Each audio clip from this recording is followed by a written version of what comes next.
How does the Republican Party do so good?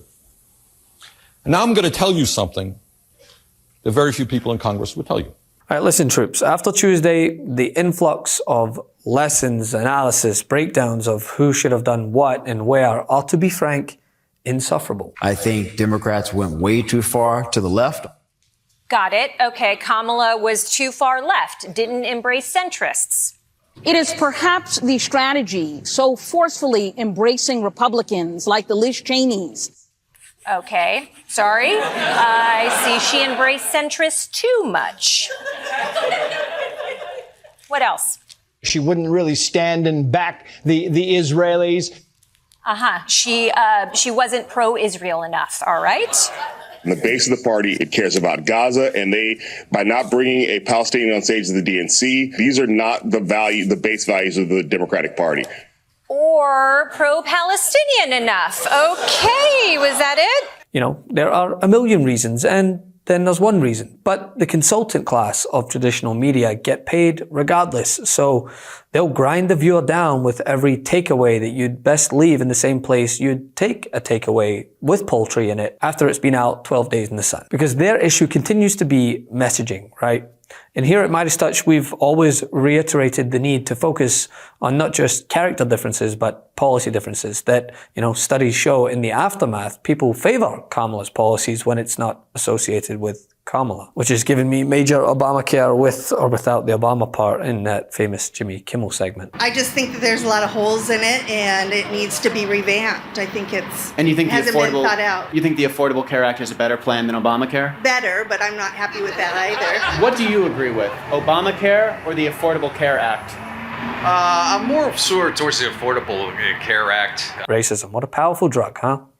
But one video that is worth your time, right, is the resurfaced video featuring the unwavering Bernie Sanders, then 61 years of age, speaking to high school students about the value of public service, the political process, and his experiences as an elected official, all as part of a C-SPAN and Comcast project to encourage dialogue between students and national leaders. But more notably, right, he almost pre-predicts Trump's ascent to power, describing how Republicans would, quote, split people up instead of working together. Which, as we know, Trump is many a things, right? But he's a master salesman in the world of blame economics. How does the Republican Party do so good? And now I'm going to tell you something that very few people in Congress would tell you. If you are the Republican leadership, and this is what your goals are to give huge tax breaks to the very richest people in this country. Your goals are ultimately to privatize Social Security so that Wall Street can make money from that. Privatize Medicare so the insurance companies can make more money. Privatize education. Do away with public schools.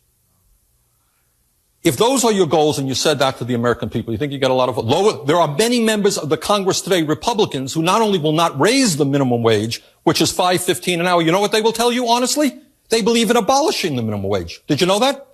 Check it out. Telling you the truth. So that if Americans can work for $3 an hour or $2 an hour, not a problem. Now, if you had an agenda like that and you went before the American people, tax breaks for the rich, destruction of Medicare, destruction of Social Security as we know it, lowering the minimum wage or abolishing it, how many votes do you think you'd get? Not a whole lot. Maybe the richest 1% would vote for you. But that's not a lot of votes. So what do? I've got a problem. You package it. How do you package it? And here I want you to pay attention to me.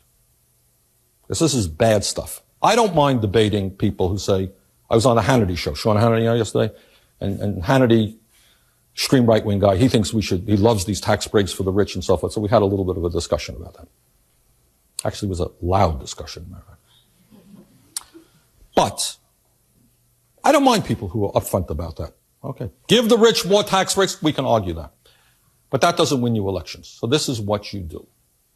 What you do is divide people up. When you asked me your question, how do I get elected? I said, I try to bring people together. We fight for women's rights. We support the rights of minorities. We support the rights of workers. We bring the majority of people together. And occasionally, honest people will have differences of opinion. In this room, there will be differences of opinion. But everybody in this room is in agreement that everybody should have health care, right?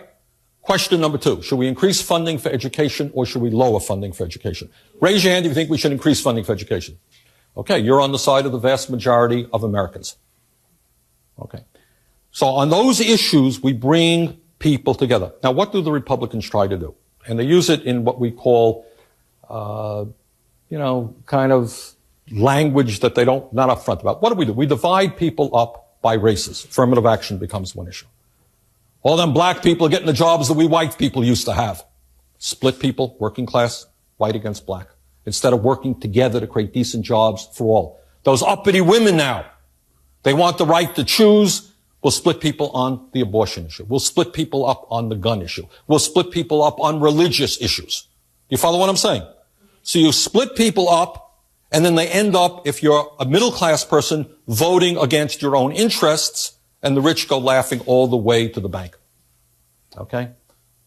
And they very often play white workers off against everybody else. And we try to bring people together to say, look, we're all in this boat together, whether you're black or white, whether you're Hispanic, whether you're Muslim, whatever you may be. Everybody needs health care. How do we create a healthcare system that works for all people, not divide people up? And after watching this, right, is it enlightening? Yes. Infuriating? Yeah, more so.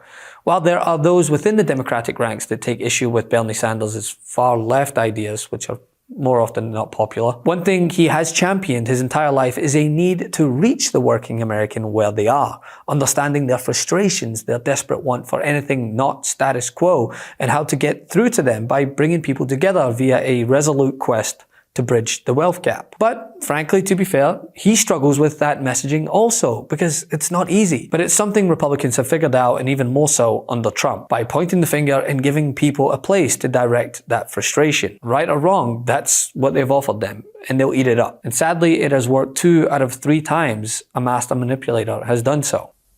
Everybody knows that the kids, young people, do not make it into the middle class unless they have a decent college education. So how do we make college education accessible to all people? Not an expensive proposition, a tiny, tiny fraction of the president's tax breaks for the rich, if we put into financial aid, would make sure that every young person in this country could go to college without going deeply into debt. You know what? The vast majority of the people support us. But in order to do that, we got to bring everybody together. And many of these, not all, and I'm not here to disparage all Republicans. Some very decent people happen to be conservative. I respect that. But some people who I don't respect will play off women against men, black against white. Oh, the gay issue. Very, very big issue. Okay? Straight against gay, right? We're all supposed to hate gay people. So we split that group up. And then the argument, some of us are not patriotic. We had concerns about the war in Iraq. I voted against giving the president authority to the war in Iraq. Well, that makes us unpatriotic. We hate America. Divide those things up. And that's how they succeed. And they succeed with the help of the media.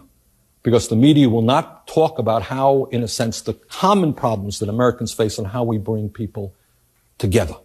And that's what I believe. I believe that on issues like everybody in this room thinks, I think, that instead of giving tax breaks to the rich, we should increase federal aid to education. Anyone disagree with that? Well, you know what? Most Americans agree with that. All of you think that every American should be entitled to health care. I suspect most of you think we should not have a trade policy which allows corporations to throw American workers out on the street and run to China. Most Americans agree with that. And our job is to bring people together on common interest. And some of these extreme right-wing people, you watch the issues that they talk about. Affirmative action they use to divide. The issue of abortion they use to divide. The issue of guns they use to divide. And our job is to say, let's focus on basic economic issues. How do we expand the middle class? This is a great country. Why is it the average American is working longer hours for low wages than 30 years ago? So, listen, if we must unpack these lessons and be forced to indulge in the takeaways from those who got it so woefully wrong but were paid more than you and I ever will be to tell everybody about it, let's start here, where Bernie tried to position the focus by countering the opponent's unfortunate but winning strategy, and then regroup. Love this video? Make sure you stay up to date on the latest breaking news and all things Midas by signing up to the MeidasTouch newsletter at MeidasTouch.com/newsletter.